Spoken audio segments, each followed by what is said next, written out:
Ganito guys, huwag kayong magtiwala sa mga online business na to. Yan, kitang kita. Yung order, kakaiba. Oh. Imbis na may trade, dire-diretso. Oh. Oh. Oh. Paano natin ikabit to, guys?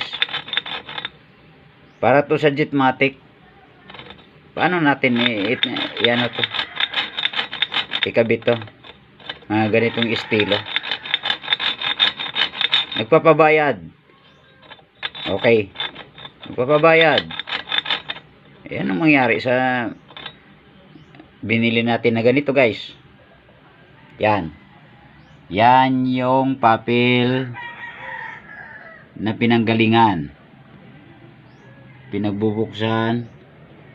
Diyan ang gagaling. Ayan. Ulitin ko guys.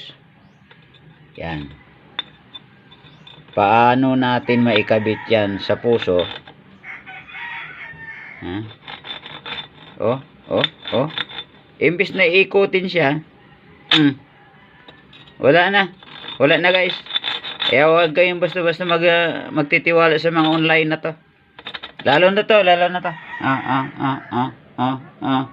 Kita nyo guys. Kita nyo yan. Kita nyo yan. Yan yung in-order. 3 araw bago dumating. Anong ginagawa? Ayan guys. Paano natin gawin yung Jetmatic natin na puso? Wala, di ba? Ganito kalupit ang mga online ngayon. Lalo na to,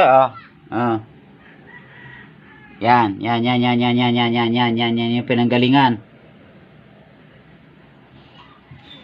Kita mo? Malinaw na panluloko.